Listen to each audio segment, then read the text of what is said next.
Oh, dude, R.I.P. Forgot. New computer, and I'm not on the goddamn... My printer ain't set up. Luckily, we work in IT, so I know how to fix. Your what isn't set up? Your prayer? My prayers aren't set up for Jesus Christ. The Holy Lord, hear my cries.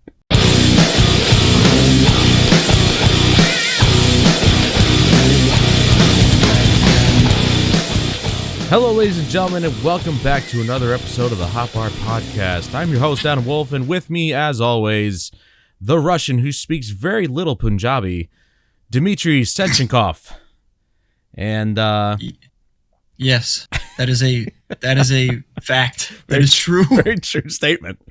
And today, we're going to be going over a viewer-requested story. First things first, I don't know if I did this a couple episodes ago when we talked about remastering of video games, but I would like to give a shout-out and a thank you to our listener, Kayla, who's also a good friend of mine, for giving us the topic for the remastering of video games.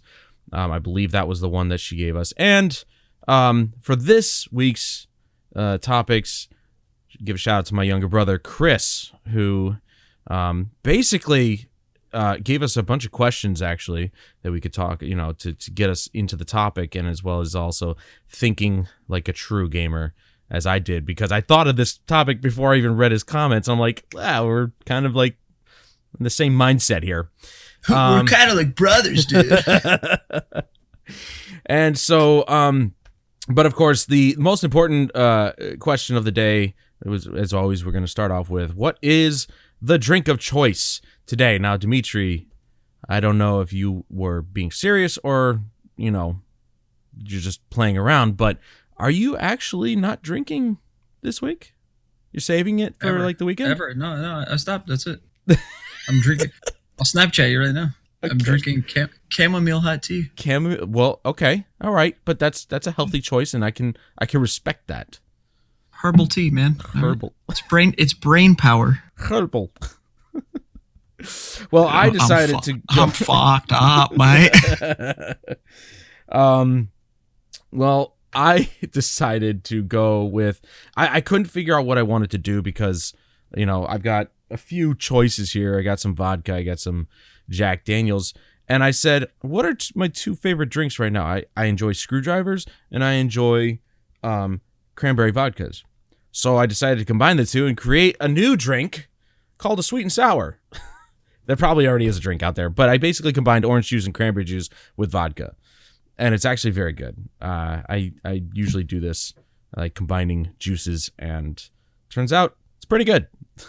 A lot of sweet, little sour, and a bunch of alcohol. So I've already had 3 or 4. I don't know. I'm kind of lost track. I don't know where I am anymore. But let's get on into it. Now, this week's topic is going to be all about cross-platform gaming. And some people call it crossplay. Technically, if you want to be specific, cross-platform and crossplay are two different things. And they usually get confused. Cross-platform means that people on different platforms can play together, whereas crossplay is you can play on one platform, you move to another one, and you can play on the same character or account or whatever, and everything stays the same. So it's basically like server side. What we're specifically going to be talking about is cross-platform. And like I said, my brother gave us some questions. He's interested in what we think about these things, and I'm going to actually combine the two of the questions because they are roughly about the same question. And that is, what are the pros and cons as it pertains to the industry, gameplay, and player base, and would you consider cross-platform gaming a benefit to the gaming industry or a detriment? So it's basically the same question, but worded differently. So why don't we go over that now? So what are the pros to cross-platform play, Dimitri? Well, by the way, what's your younger brother's name? Chris. Thanks for the idea, man. Sorry, real quick, I'm going to do a shameless plug If you want some awesome VR gaming, go to his channel on Twitch, twitch.tv/TheWolfCraze. That's all one word. Dimitri will put it on in the video. And I think his YouTube channel, I don't think his YouTube channel actually has a unique name. You have to have a certain number of subscribers and BS, but I'll send Dimitri the link and he'll put it in the video or whatever. It's probably his just YouTube handle is actually just Butch Butch VR. So go on over to his Twitch channel if you're interested in VR gameplay and check it out. Anyway, please continue. Sorry. Right. So cross-platform. What do I think about it? What are the pros? What are the pros? What are the pros? So, I mean, number one, obviously, is, well, you can game with all your buddies, even if they have all different systems, right? It's become this new kind of, what's the word here? Not like craze, but like the new, we had split screen. We had split screen back in the day. Now we have cross-platform. Obviously, I don't know of many games that actually do it. Obviously, the first thing that I know is Fortnite did it. And they did it like with everything, literally imaginable, like even Android and iOS. So, my thing on it is the pros is that you can connect with anyone. Like, say I'm an Xbox user, you're a PS4 user, and we want to hop on, do co-op in Fortnite. Cool, we can literally do that. That's the awesome part about it. The other part is that you can. Well, and it's also crossplay kind of is a pro as well. You know, it's not just cross-platform, but it's also crossplay. So your account transfers over. Your account, You know, that kind of, they go hand in hand, cross-platform and crossplay sometimes. For the most part, you know, another good example would be the Final Fantasy MMOs, Final Fantasy 11 and Final Fantasy 14. You literally have one account. You can play on different systems from either one. Every time you log in, it's the same account, same characters, stuff like that. So so your progression is saved wherever you log on, which is nice because saying like I'm playing right now on the PC and I get my buddies and I want to show them my cool account like shit, I can hop on his PS4, Xbox, whatever he has, and there you go. Log in, there it is. Yeah. And, you know, if Apex Legends actually puts it in, then you and I can play together on our respective platforms without... I mean, I have it on PC, and you're primarily a PC player, but I prefer it on PlayStation 4, and if we can play together without having to switch systems, that'd be awesome. Right, but that also brings us, I guess, to some of the cons, and one of the biggest that I have, though, I like the whole idea of having basically anyone play the same game. That's all fine and dandy, but as soon as you start to bring in any type of like competitiveness, there's got to be a way to basically break up that barrier of, and I think Fortnite kind of did it. I don't know if whatever formula they have, if they're still doing it or not, but they made it so like if you're playing on PC, you're only getting paired up with PC. If you're playing on Xbox, you're only getting paired up with an Xbox, because in all reality, when you get to that point and it is multi-platform, anyone can hop on and play it. Obviously, the guy that's playing on the PC and has had like 15 years of FPS experience is going to fucking dominate compared to someone that's playing on a goddamn Apple iPhone. At least I would hope so. I have seen some crazy footage of people playing on Android devices and just smartphones in general, I mean. But that's my thing with crossplay and cross-platform play is the fact that there is that fine line where we need to be able to, because it just becomes imbalanced at that point, right? The skill level gets completely out of whack, especially for like playing on the Switch, which you got recently a Switch, right? And for shits and giggles, I was like, let me hop on, let me get a feel for how to play with it, and oh my god, it was atrocious. I'm not really a console player, but I was like, how is anyone ever going to be like a top tier player on console? Because I hate to say, I'm not going to preach that, you know, PC is master race, but there's a big advantage there. You know what I mean? You have a lot of macros you can bind. Mouse precision and aim is, if you're like on Shroud's level, your aim is going to be insane. Aim assist is great on controllers, don't get me wrong, but there's still that like insane capability of those like flick shots and like all this crazy shit that you can pull off with a mouse that you're limited to by a controller. So That's some of the things that I really don't like about it. Again, I mean, some companies seem to be kind of instilling that kind of that like little filler for it, and the fact that like, okay, so you can play the single player campaign mode, co-op, whatever, like with all your friends, that's awesome. But as soon as you get to like, all right, we're playing multiplayer and like online competitive, we're gonna separate you guys because there's clearly, skill gap. Yeah. So. Yeah, and I agree. I think that if it does come down to competitive play, there should be some sort of barrier in that case. You don't.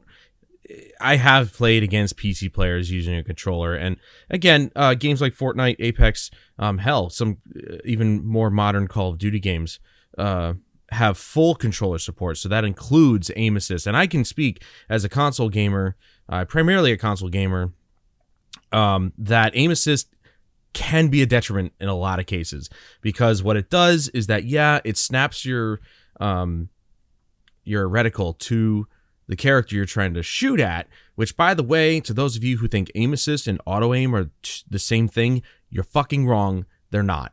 Auto aim is an aimbot, basically. Okay, you don't have to push any buttons; it just automatically does it. Aim assist directs your reticle to the character. It doesn't automatically put it on their head. You have to do that yourself. It basically puts the reticle center mass. Now, the detriment here is that when you do aim assist, the problem is that your aim then slows down, as it should, but that can also kind of screw up your compensation.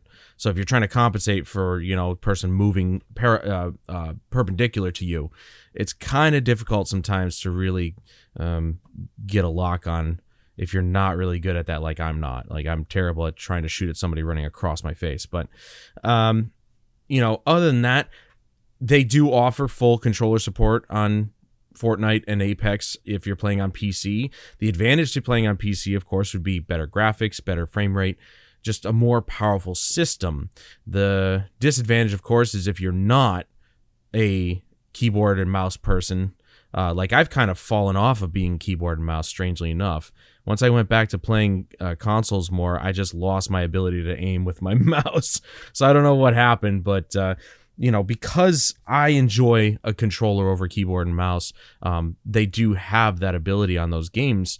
And yes, I can get my fair share of shots in, but there is a very, as Dimitri said, very clear difference between controller and keyboard and mouse. It's just the way it is, okay? And again, neither one of us is saying that one system is better than the other, though PC does have its advantages. Console's advantages, it just works. Okay, as Todd Howard once infamously said, it just works. In this case, console, it does just work. You put the disc in, or if you download your games, you start it up, it just works. Whereas PC, you have to make compensations depending on your hardware, and so it's a bit rough going. There's a learning curve and whatnot. I'm getting into something completely different here. Bottom line is, I guess I would have to agree. There aren't really too many pros and cons that we can go into, because the pro is you can play with your friends no matter where they are. The con is that you have all the different peripherals, and that's basically it. That's the pro and con of cross-platform play. I don't know any other ones. Yeah, I can't think of anything else either. I think there may. I can't imagine there'd be a difference. There really isn't much of a difference these days, okay? Maybe back in the early days, there could have been. But these days, even consoles are getting stuff like browser server browsers. So like you play like Battlefield 4, you get a server browser. People can have private servers and all this other stuff now in console, where it's not just matchmaking. It used to be just matchmaking for consoles. And then if you wanted to do a private game, you had to, get a bunch of people together. But now it's just like, Battlefield has the rent a server program, not in their newest ones, but in their older ones, and that would open up. That would show those where people could have custom parameters like 200% tickets, and have it only be on one map, and ban certain weapons and stuff. And that would show up in a server browser that actually they decided to implement on console now. So the lines between PC and console are really starting to blur. And the pros and cons of cross-platform play are really starting to become very little, you know? Like, as we said, the pro is you get to play with your friends. The con is you got the different peripherals that, you know, some may be better than others. Unless you got, like, one of those pro controllers that have all the freaking buttons and everything, and you're just a god with it or something, and you can play with, like, a sensitivity level of 10, and it's you know, that's a whole other thing with the 360 no scope at that point you're just flexing on people. Yeah.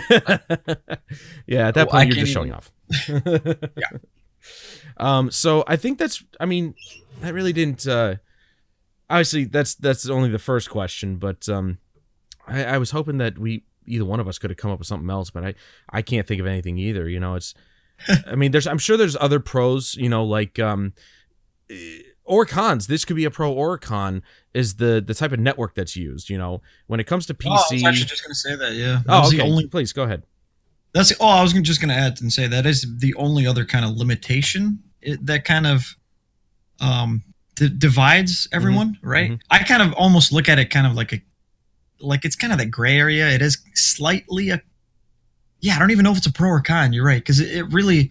because based on your network that you have, right, it's going to, like, determine a lot. Mm-hmm. If you're playing, like, co-op and, say, your buddy's got, like, shit internet, and sure, he could be lagging like a motherfucker, and it's fine, it's whatever, you guys are just doing story mode. But, again, it comes back to, like, if you're in, like, a multiplayer match, and we're playing, and all of a sudden I see you, like, you know, rubber banding back and forth, it's going to, like, oh, boy, it's like, he's probably pissed. Yeah. Because, you know, he's not getting kills, or he's about to get killed. He can't even move in a straight line. So yeah, no, and that's really what a really big thing that you know, in some cases, I think this actually more goes in the favor of PC, where you guys, and I say you guys, I'm actually part of that crowd, but you know, I have moved back into consoles, and I love my PlayStation 4. But you guys can afford to put better components in your computers, so that it also includes better NICs. And what, for those of you who don't know what a NIC is, it stands for Network Interface Card. And we're talking upwards of, if you live in an area where gigabit internet is a thing, you could put a NIC in your computer and have faster internet speeds than most people have in their everyday, you know, in their homes these days. Ever, literally, just the fastest internet. God actually just gives you, like, a straight line from heaven, just a tosses it bolt down, and he's like, "Hey, dude, I got you." And you're like, "Thanks, Zeus." All right, and it's just straight lightning. That's all it is. You just hold on to it the entire time, just fucking fuels your internet connection. And so there's that advantage. The higher refresh rate monitors, as opposed to consoles, which are locked at 60 frames a second maximum. I disagree with you there, because technically you can hook up any of those to the console, though, remember. This is true. In theory. But right? the consoles only output 60 frames a second. Yeah, they're limited, I forget. They are very still limited. You're not wrong. Yeah. Yeah, I did forget about that they are limited. But again, we're talking about, like, because I was looking at getting one of these. I was trying to get, like, a 144 hertz monitor, right? Mm-hmm. But now I'm like, I'm kind of like second guessing, because how much does that truly affect? You know what I mean? Mm-hmm. I have heard that going from 60 hertz to 144 is, like, pretty damn noticeable. It's huge, yeah. Even there, what was it? 60 to 120 is, like, pretty damn noticeable too. Yeah. Oh yeah. So unless I need to, like, actually see it, you know what I mean? I haven't ever used it. I've always used fucking 60 hertz. Now, and that's something I actually had plans to make this video, but I'm lazy. Is the difference between frame rates, because a lot of people they're absolutely convinced that the higher the frame rate, the more responsive you are as a player, and I personally don't think that's true. I think obviously the most responsive, the more responsive the monitor, sure, the faster you can see things happen. But if everything aligns, your network is the same as the person that you're shooting at, like, say, for example, in Battlefield, you come up against a 1v1 on somebody, your network speeds are matched. Your you are both matched for skill. The only difference is monitor speed, monitor refresh rate. I don't think that's going to make a difference because you're seeing everything at the same time if everything is aligned perfectly. So anything that happens in the server is going to happen for you. It's going to happen for them as well. So where does the faster refresh actually come into play? It really doesn't make any sense to me. It does make games look smoother. Believe me, I've seen 240 hertz. I've seen 140. They're amazing to look at. They really kind of change your perspective on things. But at the same time, that really just pertains to the person.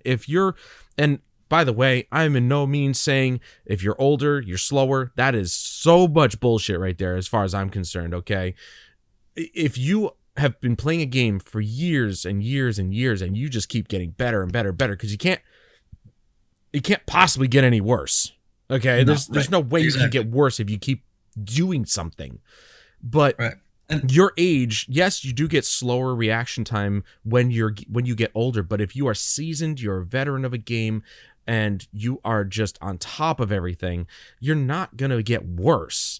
And I don't think putting a 40-year-old up against a 19-year-old, is going to really, and they're both like really well-skilled players, I don't think it's going to make that big of a difference if your monitor refresh rate is different. No, of course. I mean, I've seen guys literally just dominate with the old school monitors. I'm talking the big blocks, dude. Yeah. What the hell were those even called? I can't remember. CRTs. CRTs. Thank you. And like we all had when we were younger, right? Like I've seen guys that literally hook that shit up. Will hop on CS right now and probably dominate anyone who has a completely decked out rig. It doesn't mean anything. Your rig, yes, slightly, it will make you probably better because you just see things better, right? It's like, things are clear. It's not miraculously gonna make you a fucking all-star. Yeah. Like this, I got a new keyboard. Am I now gonna top frag every game that I've ever played in an FPS? Of course not. No, it's not how it happens. But I think the mentality, and actually it's kind of a shot to Razer, and not only Razer, but like, any marketing ever, right? Like they always show like, hey, this keyboard, get this, and every time you hit R, it snaps to the dude's head and you're always going to get headshots. They just make it so over the top ridiculous that it's like, it's a fucking keyboard that lights up. Yeah. That's it. Yeah. It's really flashy. we do have to say that there is a difference between a membrane keyboard and a mechanical keyboard. Membrane keyboards, you can tell because the buttons feel squishy, whereas the mechanical keyboards most of the time they make clicking noises, or they're just they feel it's like the old they're school on a switch. ones. Yeah. Now going back to just old school keyboards. Going back to the CRT thing that you mentioned, a lot of the reason that some of those guys actually use and dominate on those monitors is because even though they might be capped at like a 60 hertz refresh rate, they have no latency. Because it's an analog signal, there is no latency. So when you take a look at a modern monitor, it's a flat panel and it says 1 millisecond refresh rate or a response time or 5 milliseconds response time. That's because with the advent of technology and as it gets quote unquote better, because we're realizing that retro is better. We were right the first time. They have to compensate because now we're dealing with LCD and LED stuff that it was not part of the original hardware. CRTs are made of tubes. It's basically it's a standard projection monitor, whereas like old TVs were projection TVs, whereas now it's liquid crystal diodes and light emitting diodes and stuff like that, and it's just there's latency in these current day monitors, where back then there was no latency. It was all tubes. And so there is no response time. It's literally 0 millisecond response time. That's why some of the guys end up using those old school monitors, because it's all mechanical, basically. Just like a keyboard, it's all mechanical. And it's all analog, and it's just all better. So that I just wanted to hit on that point. There's a big difference when you see a modern monitor and you see that refresh rate or response time, and you're like, what does that mean? Well, that's what that means. We're compensating for the time it takes for a light to turn on and off, whereas in the old monitors, it was just a straight projection. So, I guess those, if anything, are the pros and cons that we can think of. Because like I said, things are they're starting to become blurred. Everything between consoles and PCs is starting to become blurred.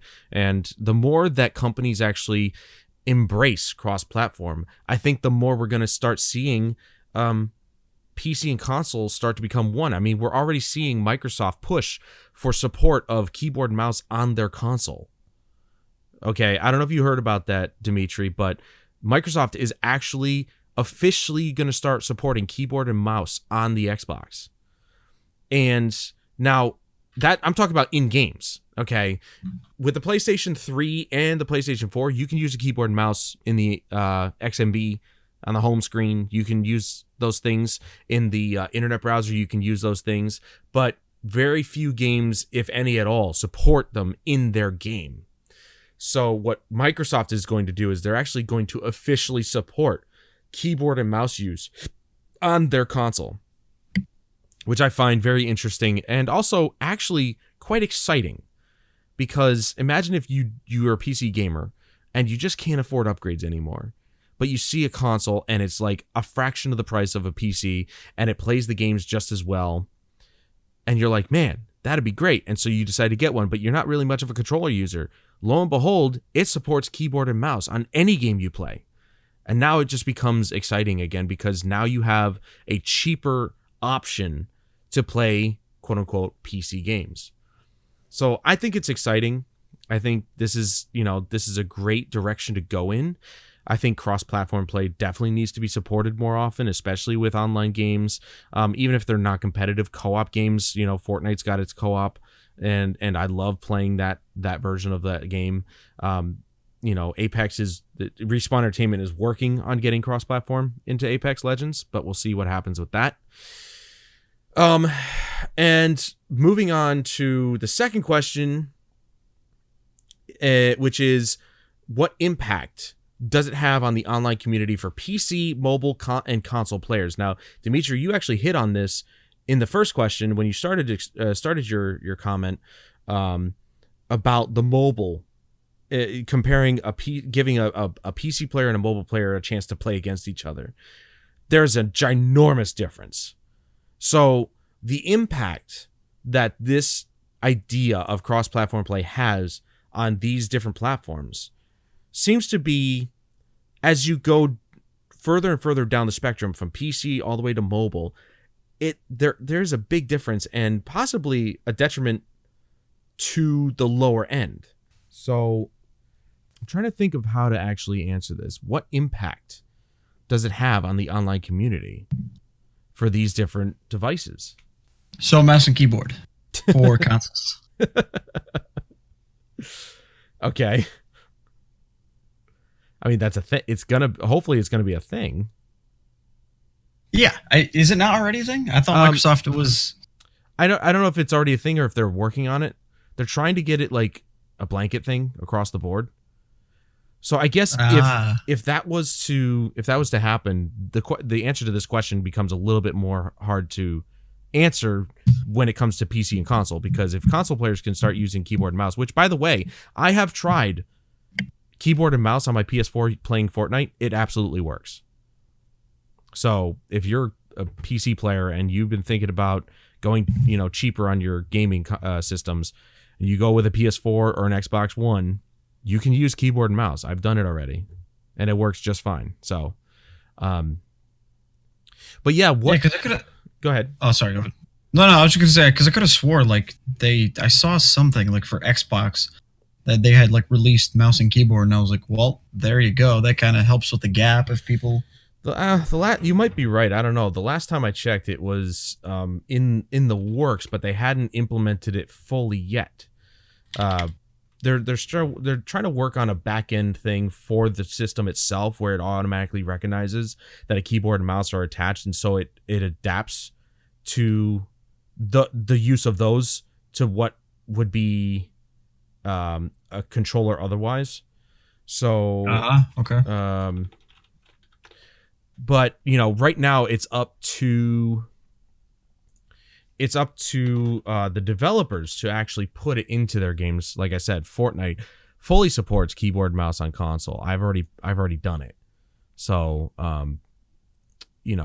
but it's always been up to the developers. Whereas I'm looking actually at the Xbox One mouse and keyboard support, and they actually show what buttons pertain to what keys on the keyboard and mouse buttons, which is pretty cool. So like the guide button on the Xbox One controller is the Windows button.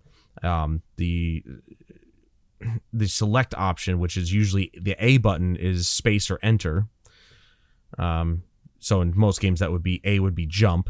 So you'd be jumping with space and so on and so forth. And the back key is the escape button, and the list goes on. So that's pretty cool. They've already, you might be right. It looks like they might have actually already put the full support in there. They've basically just mapped pertinent keys to what would be their controller inputs. Now, as far as the impact on the online community for all these different platforms, as we do see the progression of consoles with keyboard and mouse, the difference between PC and console starts to become a little bit more like one. But I guess we can then move on to the mobile players. What impact does this have for them? Great, they're able to play with their friends anywhere they are in the world. But at the same time, their limitations are whatever's on the screen. Yes, there are controllers for mobile devices, but generally people don't have those. They just use whatever on-screen prompts they have. And there's no tactile feedback to that. So it's a bit weird. Oh, no. To say the least. Well, first thing first, let's just say that they shouldn't be even playing. Mobile gaming shouldn't be a thing. I gotta just stop.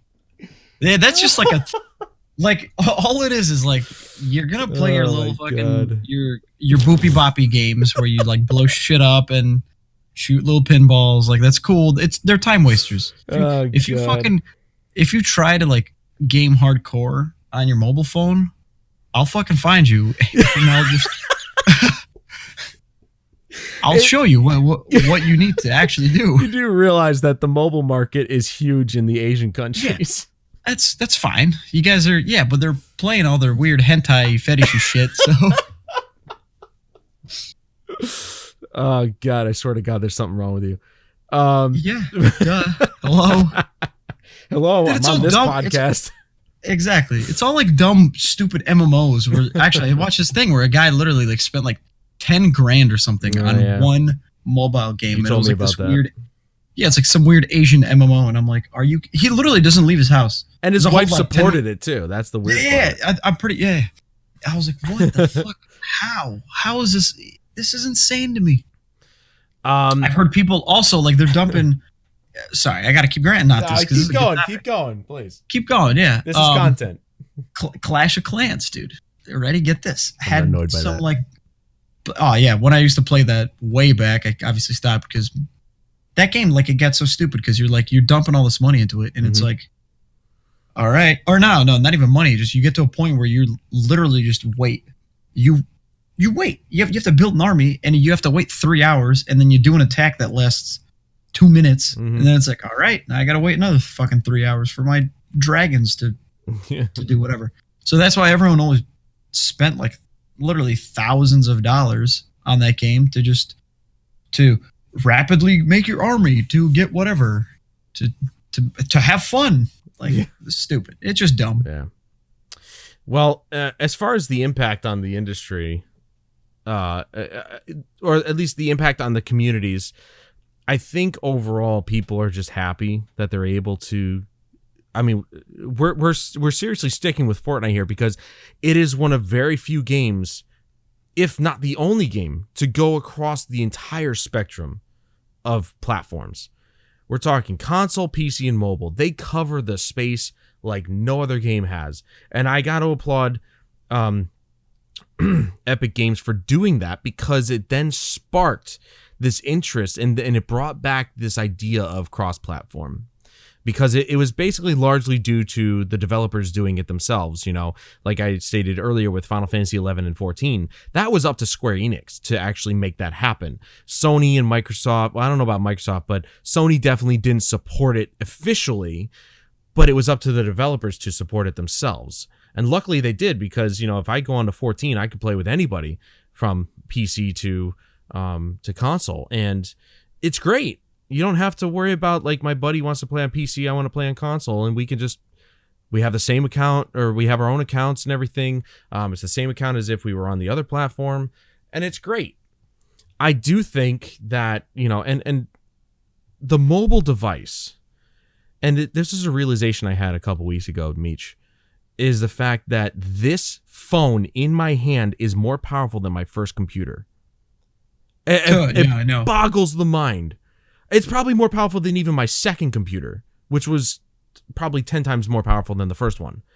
It boggles the mind. And so the fact that they were able to even get Fortnite running, and PUBG got running, but PUBG's crap. The fact that they even got a game like that to run on mobile is a feat in itself. Whether or not the controls are good, that's up to interpretation. I mean, I don't play on mobile all the time, and I tried it once and I sucked. And I was like, I can't see myself getting into this because it would take me hours to get used to it. That's insane. Yeah, it's like the mapping of the keys are so whacked out in that game. Yeah. I mean, they made it so you can move it like where on the screen you want to tap, but still, you have like you need to hold it. And what you're only going to be using your two thumbs, or at least most people are. You know what I mean? Yep. Unless you, I don't know, unless you just are weird and got like some weird fucking third and fourth thumb coming out doing some. Well, I mean, there are controllers for mobile devices now, which you're right. I keep forgetting about that. It's fine. Okay, the controllers are fine, but if you're going to use a controller, why not just use a console at that point? Exactly. It's a gimmick, dude. It's stupid. Well, it's if you're out in the middle of nowhere, obviously it's convenient, but now we've got the Switch, which is a far more powerful system. There you go. So it's just like, and it's a bigger screen and everything, and so at that point, why don't you just get a Switch? And if Fortnite is like the only game you play, let's just put that out there. If that's like the only game for you, why bother playing it on mobile when you have something like the Switch now that exists? And so, I can see the benefit in the fact that now we're including a lot more people, and that's really what's important. For your game to be successful, you have to get it in front of as many eyes as possible. And that's the best way to do it, because everybody's got a mobile device now. And if your mobile device is capable of playing these games, that's a win for Epic Games. And that's the benefit I see. That's the impact on the community that I see. More people equals more money, equals more eyes, equals more exposure. So that's probably the biggest impact that I see on the community as a whole, and the industry as a whole, is that if more companies if they see a benefit in having their game on more devices than just PC or console, then that's a plus for the company. But, what does it hold for the community? And again, if all you do is play on mobile and you're just really good at getting down that hole just using your two thumbs, it's great. It's great for you. And I think, good job, Bucky. Yeah, I didn't mean star. that in a demeaning way, of course. It really is good that you can do that. I can't. But at the same time, I've also been, you're lacking like 4 other fingers that you could be using. So it's just silly. I definitely go ahead. I was gonna say, I definitely commend people that like are hardcore, like in the mobile, like I'm only gonna game on mobile. But you got to remember, like, okay, so you're only either gonna be playing PUBG or you're only either gonna be playing Fortnite. That's it. There's nothing else that's competitive on mobile right now. You know what I mean? Maybe later on in a few. That's not entirely true. There are some MOBAs that are very, very competitive. Right. The hell was it called? I'm gonna look this up. You keep talking. Yeah, I do remember what we were talking about. I do remember seeing it. I just don't know the name of it. But I mean, it's just I feel like there's so little on mobile right now for like a scene, like an esports kind of scene. Mhm. That's the only thing I'm comparing it to because casual is stupid. It's we all do it. You know, I'm doing it right now with like wordscapes, like whatever. Yeah. It's not fucking. I'm finding words on a screen. That's it. Yeah. It's called I believe this is the one, Arena of Valor. There's that, and then there's Heroes of Order and Chaos. That was actually one of the earlier ones. You know, there's definitely, it looks like Paladins even got on there, which is weird. Vainglory, there it is. That's the one that my brother Rob actually plays. He's very mobile focused because he doesn't have a lot of time to do consoles or PC anymore. He used to back in the day, but with his job, he just doesn't have a whole lot of time. It sucks up a lot of his day. So mobile devices became his way of playing any games at all. And Vainglory became this huge thing. There's a whole esports thing around it. And that's great. And again, they play on like, you know, top of the line, like tablets and stuff like that. So it's, you know, no compromise gaming on that end, but it's still just so weird to me. You know? Yeah. I can see Vainglory, like MOBAs and RTSs, being much easier to play on a mobile device. Absolutely. Because, you know, you've played RTSs, right? Yep. StarCraft. Yes. So what's the first thing that comes to our mind is StarCraft, Command and Conquer. You know, like these games, having a mouse and keyboard, sometimes a pain in the ass to deal with that. Where I can see just, you can actually probably touch a part of the screen a lot faster. You're true. Yeah, that's true. But keep in mind too that they water it down like a significant amount to make it so that you can play it on mobile, right? So unless it's completely developed for mobile.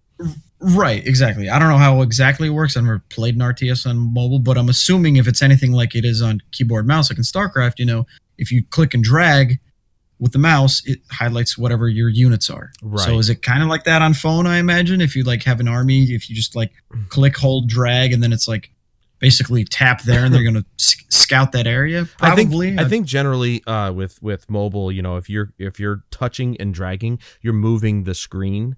So to like click and drag to select a bunch of, you know, of your units, you'd probably have to double tap and then drag, or maybe there's a shortcut that you can use or something like that to select all the units of that type or something like that. Okay. I just see that RTS, you know, being a little bit more easy to play on mobile. But we are also talking about games that are specifically designed for mobile. Vainglory and those other ones, those were built on mobile. So no doubt the control schemes are perfect for it. Then we go to something like Fortnite, which was never intended to be on mobile. And big props to Epic Games for even attempting and making it work on mobile.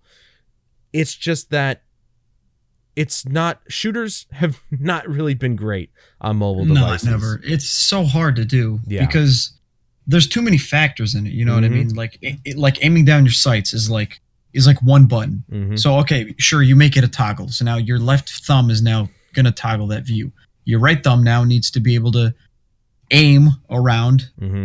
And then you need like another, you know what I mean? There's so many buttons, but you have two thumbs to do it with. Yeah. And I've seen people game with like, they hold it. And I don't know if you've seen this, but it's wild, dude. They put basically like their index fingers like wrapped around the top of the screen. Oh yeah. Yeah. So they do like, it's so weird. It's like they're throwing up gang signs when they're playing. It's the weirdest thing. Well, and they're basically, it's, you know, it's weird too that you say that because my best friend Jeremy does that exact thing with controllers. It's called the claw grip. A lot of people call it the claw grip, where you use your index fingers as secondary button pushers, and it's just like it's weird to look at, but some people just get used to it. And Jeremy absolutely does it with consoles. He does it with the controller, and I'm like, this. Wait, what? So yeah, he does it with a controller. If you take a look, I don't know if you got a controller, but somehow he's able to. I mean, he's got long fingers, so it makes sense. So you could do it. But interesting. Yeah, he uses his index fingers as buttons, right? Button pushers. If you naturally like get into that mode, then yeah, it kind of becomes second nature to you. So, but yeah, I can see the benefit for mobile certainly using the claw grip. But yeah, as far as the impact on the online community, it's great that people can play together, but I think there's still a long way to go when it comes to making sure that things are balanced. Balance is, and I don't think we'll ever get there, to be completely honest with you. It's there's way too many factors for it, Yeah. Especially if you're bringing things like mobile. Even if we were to take mobile out of picture, and we're gonna say just and I say console as in, and also to backtrack a little bit, you mentioned that Fortnite is the only game that is on everything. It's not on everything. Let's just say it's on all the major platforms, right? Xbox, PS4, Switch, obviously PC, and then mobile devices. On mobile devices, right? And again, PUBG is attempting all this, and they're doing it horribly, but right. But to that point, though, you're right. That may be the only game actually that has been able to do that. I think. Yeah, it was certainly the first game that's done it. Yeah, well. There's probably. I say that there definitely are smaller indie games that have definitely probably done that, but in recent times, this is obviously just overwhelmingly. If you don't know about Fortnite, then you really got to be out there to not even know about it, because they're selling it everywhere at this point. Yeah. You legitimately were living under a rock and you didn't know about the existence of technology or something. Right. That's how you would not know about Fortnite.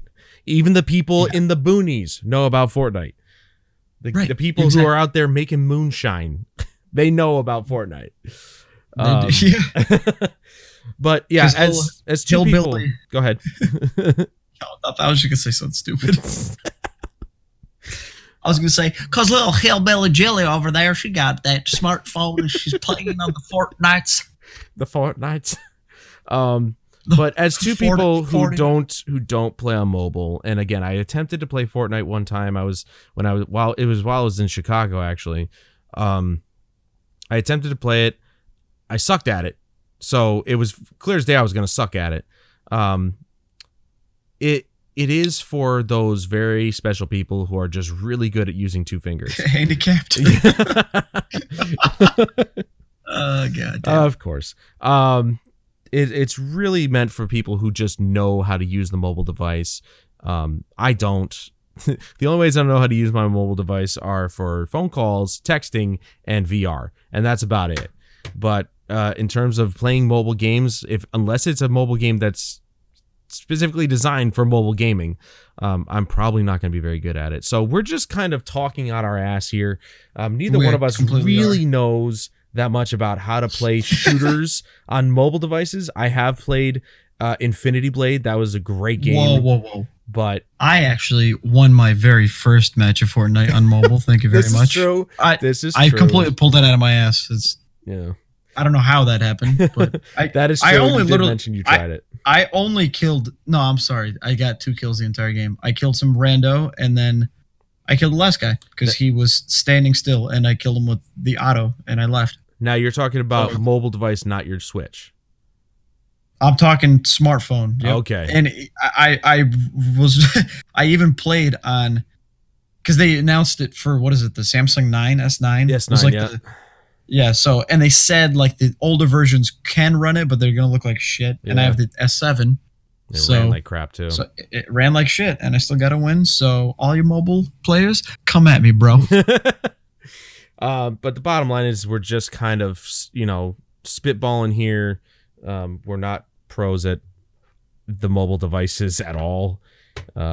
So we're not entirely experienced with it, but we do know somewhat of what it feels like to us. And it just, for us, it doesn't feel right. But for other people that are well versed in mobile devices, hey, it could be a game for you. But as is usual on this podcast, we do detract from the general topic at hand, but I hope that's what you guys like. But what impact does it have? We think it's great, but it's not for everybody. And when it comes to putting all the systems together, PC is always going to be at the top, console is going to be somewhere in the middle, and mobile devices still have a long way to go to catch up. So now I sort of hinted at this earlier, but I've got a new segment on the podcast, and I'm going to spring it on you, Dimitri. So please ladies and gentlemen, join us as we party up for our very first dungeon run. Now, what the dungeon run is basically a couple rapid fire stories to give out, news stories that I just came across or I heard about. As some of you know, GDC is going on at the moment as we speak. GDC is the Game Developers Conference. I can't remember where it's held. I think it's in California. Could be wrong. Probably in Europe. I have no idea. Great host, everybody. I just chose a couple stories. Again, rapid fire topics. Not too many stories, but we're gonna, elaborate a little bit on each topic, and then we'll move on to the next one real quick. So the very first topic is, and I think Dimitri, you might be actually happy about this. NVIDIA has announced that they are enabling their ray tracing on their Pascal cards. So that's the entire GTX 10 series of graphics cards. So your 1070 will be capable of ray tracing to an extent. Okay, it's not going to run really well because it doesn't have the tensor cores. I was going to say with an asterisk up there. Yeah, but it's going to do it. And it's just going to be a simple firmware update. I think it actually already happened. I think they said it was, when I found out about this, it was happening like the next day or something. Or the next patch. Okay. Whenever the next patch is, whenever the next driver update is, that's when it's going to be enabled. So if you own a GTX 10 series graphics card, you will be able to see ray tracing. If for nothing else, to get those sweet, sweet screenshots for your wallpaper on your desktop. But playability-wise, not sure how it's going to turn out. Without the tensor cores and without the new technology to run ray tracing, it's not going to run well. You'll more than likely, if the 20 series of graphics cards barely hit like 40 FPS using ray tracing, I highly doubt any Pascal card is going to come close to 60 FPS, maybe even let alone 30 FPS. But Dimitri, what do you think of this? And is it something that you are actually looking to maybe give it a try once it's available for your 1070?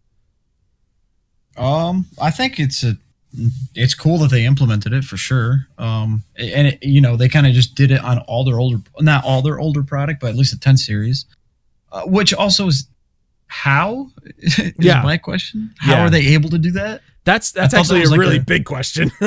Yeah. Question mark, just in general. I'm confused there. I thought it was all hardware related, but clearly it's not. So that's kind of cool. Yeah. No, I think it's pretty much just on the back end drivers at this point. Right. So I'll definitely be giving it a shot, whatever that means. I honestly do not. I'm not well versed in that. I don't even know if like in the games that current games have any ray tracing. I know Metro Exodus, that was like the game that they were really like expoing to show off their whole ray tracing thing. So I don't know if any other like newer games I'll actually give you the three major games that we're looking at right now are Battlefield 5, Shadow of the Tomb Raider, and Metro Exodus, as you mentioned. Metro Exodus uses ray tracing for real-time global illumination. So light bouncing. Right. I did watch. Yes. I did watch a video on that, which was really cool. It's such a small thing if you think about it, right? Like lighting in a video game. Mm-hmm. But when it's done well and you're in a world like Metro where it goes from, it's like the deserty kind of area. So the sun's like beaming. And then like when you walk like inside a building, right? It like in real life, literally, when you're like, it's super sunny outside. And then if you quickly run into a building, you're almost like kind of blinded. Yeah. That's basically what we saw like in that little demonstration video that they gave us, which is fucking wild. Yeah. That they're able to pull that off. So yeah. And of course, if you know anything about real physics, when light enters a room, it doesn't just stop on the floor and then doesn't illuminate anything else. It bounces off the walls and everything. And so, if you do watch those demos, you can see there's a very clear difference in lighting in a room with just one source of light coming through a window. With ray tracing on and ray tracing off. It's a huge difference. And so it's very interesting. Battlefield 5, there's real-time reflections and I think some global illumination, and in Shadow of the Tomb Raider, real-time shadowing and shading and stuff like that. So, each of these games uses something different about, with the ray tracing, but it's such a different feel apparently. I haven't tried it yet. I really hope that maybe someday I can. But overall, it just adds this different feeling of realism to the game because it's all happening in real time instead of being baked into the game. Next topic is Google has recently announced Stadia. Basically, if you you were familiar with, if you were familiar that was my topic. with, I knew that's what you were gonna do. I knew it. Son of a bitch. I knew it. But Google Stadia was announced, and if you were a tester like I was in the project stream, this is what they were working towards. We're talking about playing on the go, no matter where you are, and no matter what device you're playing on. And it kind of worked. That kind of works with our main topic of the day, which is Fortnite being played on everything. This is really what is super cool about what Google's trying to do. One example that I can't get out of my head was the fact that you could be watching somebody play. The example they used was NBA. I'd use a better example, but there isn't one. And they say they wanted to fill up their game with other people. You can literally just push play with streamer and you're in. That's it. There's no loading on your side. There's no rendering that you need to do. You just need a device and an internet connection. And one of the most impressive things I saw was they compared the loading times between the Xbox One X and the PC when playing Assassin's Creed Odyssey. Odyssey on the Xbox loaded its first scene within about 30 seconds. On Google Stadia, 6 seconds to load it. That is unbelievably fast. That is crazy. So, since this was a topic that you were going to talk about, dude, this is a lot to talk about. I almost want to. Well, just because. Brief thought. You know what? That will still be the next topic for the next episode. We're going to go into depth about that. Because that is impressive. So then the thing that I was going to bring up that kind of goes hand in hand with this, or at least that, I'll save for the next one. But to get quick synopsis is, yes, Google did announce Stadia, which I think is wild. That is literally the future, right? Mm-hmm. Now we're getting to a point where it is like, that is gaming on the go, period. Mm-hmm. If you have internet connection, which at this point in time, it's just there's more internet to go around, you know what I mean, and more people are getting connected more and more each day. It's not like less people are gonna be able to get on the internet. The number's always growing is what I'm trying to say. So we're getting to a point where literally like at work we can now literally log in through our through our account as long as it's not blocked, and you can through literally our shitty laptops at work. Yeah, exactly. You can play literally whatever the hell you want. I think it's awesome. I think it's really cool, but the only downside is, right, the only bottleneck in this entire project is going to be the internet. Mm-hmm. So latency. Latency, exactly. So yes, what Google showed off is incredible because, let's be honest, it's Google. They have billions of dollars. Love it. Their servers and everything that they're going to be, that's going to be running all these games that they're going to be featuring is going to be state of the art. It's going to be like ridiculous, like max res, like max settings, like 4K, crazy shit like that. But again, it's going to come down to what is the user's internet like, right? Because if you have garbage internet, you really are not going to like this. What is it? This Jesus. Your brain's shutting down. It is. We're getting to that point. It's that tea you're drinking. Yeah, right. Food for thought, my ass. No, I think I get what you're saying. Actually, Digital Foundry does an excellent rundown of not only the specifications that they were given by Google themselves, but also the math that was done when somebody has something of a subpar internet connection, like 15 megabits per second, which is not a lot, but they did actually do that kind of math for us. So if you go over to Digital Foundry's YouTube channel, youtube.com/Digital Foundry, check out one of their latest videos on Google Stadia. It is very well done. I'm a huge fan of theirs, and I highly recommend that you go and watch if you're more interested in the specifics. But in the short of it all, this is impressive because it will support 4K 60 FPS HDR compatible video games.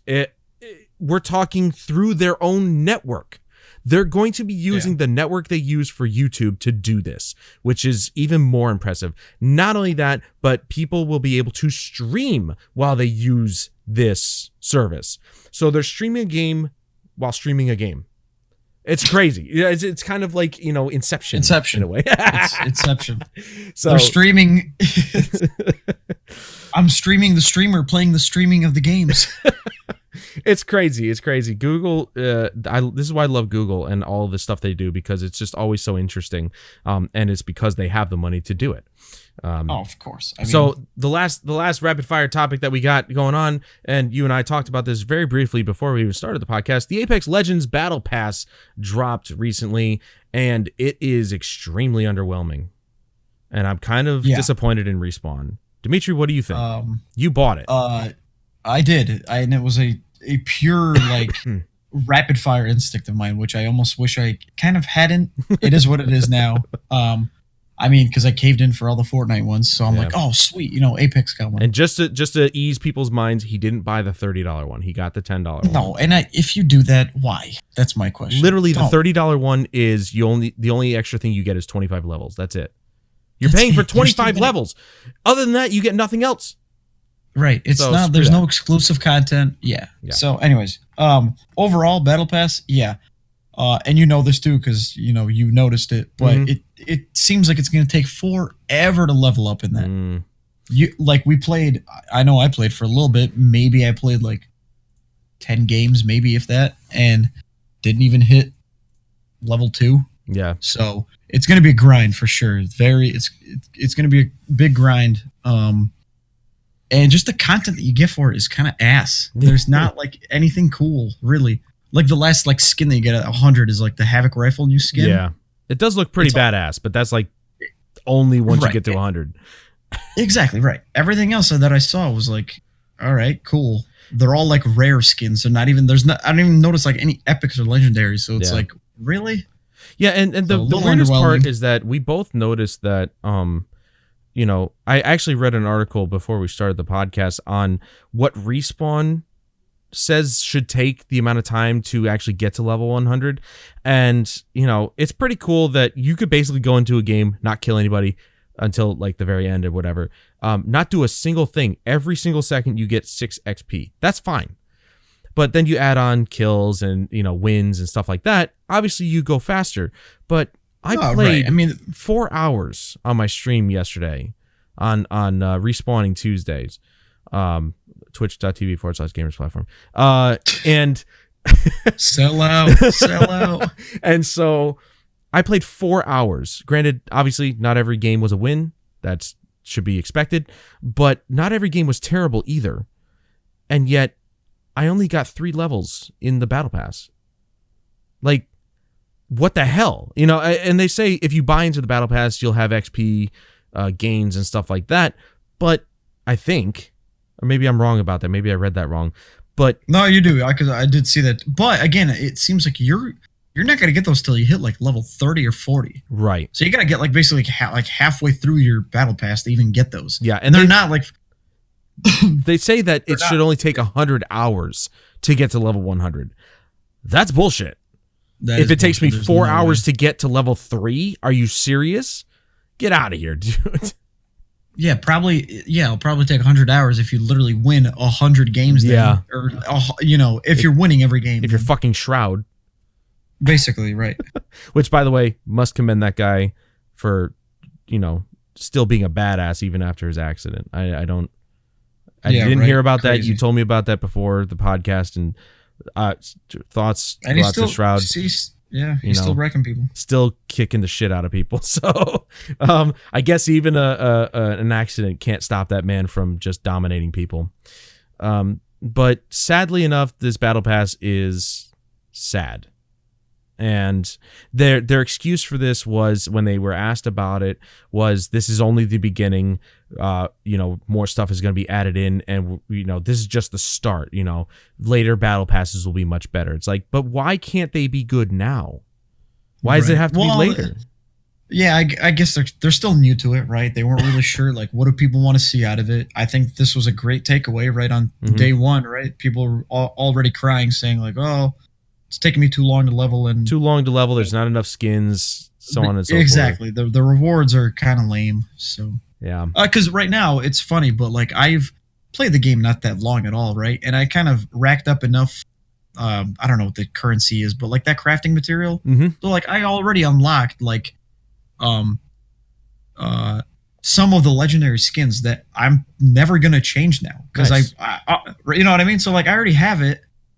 I don't really see myself changing it because like I crafted it for a reason because it was the best looking one that I thought. Yeah. So like even though there are still new ones within that battle pass, they all look like dog shit compared to the legendary one I just unlocked. Like, and you know, I still actually kind of stand my ground on if you like a game enough and it's free to play and you're looking to spend some money on it, I still stand by my statement of it's probably more beneficial for you to pay $10 for 10 loot boxes than it would to pay $10 for this battle pass. You are more likely to get the skin that you want in a loot box than to pay for this battle pass. So it's kind of sad for me to say that because I love Respawn, I want to support them, but this was stupid. This is really fucking stupid. So, well, the other part too is, I guess, where they kind of missed the ball was if this was dropped day of release, that's a different story. Oh yeah, because at that point, you know, for new people, you don't have anything. It's a clean slate, so there's no reason for you not to get it. You know what I mean? Yeah, that's a damn good point. Actually, I didn't think about it that way. If it had actually dropped the day of release, that's true. This would be a much better opportunity for them to improve. Yeah, for sure. Because no one would complain because no one would have like any relative like concept of like how long it's taking me to unlock things. But now since the game's already been out for like was it like 2 months now, maybe? Shit like that. Yeah. So there's people already who have unlocked everything in the game. It's insane. Yeah. You know what I mean? So it's like cool. Now they're getting the battle pass. Yeah, sure. If you're that person that's like that is like a hoarder and wants to unlock everything, you're gonna get it, sure, because you apparently like that. You're gonna get the battle pass. You're gonna play a fuck ton, and you're gonna get everything. But for me, and I feel like a lot of people, they just want dank looking skins and guns. Yeah, and it didn't deliver. It really didn't. No, and most of the stuff that you unlock in the battle pass are like banners. Which that's kind of cool, I guess. You know? I kind of like that though because I almost feel like they should have just given us all of that for free, right? Like, why not? It just seems like a weird, like, little gimmicky, like, ooh, you need to unlock banners. Ooh, they did it, and this was actually a good point. They did it to fill out the loot boxes, and so this is their way of padding the game battle or the battle pass. Is just to have random bullshit items in there like banners and, crafting items every once in a while, literally every once in a while, in-game currency. That's so funny. It's actually the equivalent is the loading screens of Fortnite, or all the emotes. I'm serious. No one fucking uses them. They're stupid shit. They're so dumb. No, and I could give a crap about any of that stuff personally. I just want some really cool skins, and apparently even some of the skins are just like, they're not even that cool. Like you said, really the last skin is for the Havoc rifle, which by the way, barely anybody uses that rifle anyway. I was just gonna say that too. So they give out the best looking skin for a gun on a gun that nobody cares about. Terrible attempt, Respawn. You got to do better next time. I say don't buy into the battle pass. Dimitri can attest to that. He already regrets it. Probably best to spend $10 on 10 loot boxes. You're more than likely going to get a skin that you would prefer than to spend $10 on nothing. So, but with that comes the end of another episode. Thank you, ladies and gentlemen, for joining us this week. I hope you enjoyed the conversation. Again, one big thank you to my younger brother, Chris, for giving us the topic idea. And if you're watching this on YouTube later, don't forget to leave a comment down below letting us know what you'd like us to talk about if we don't already come up with something. And even if we do, we'll probably still use your topic in a future episode. But for Dimitri, I am Adam Wolf, and we will see you guys in the next one.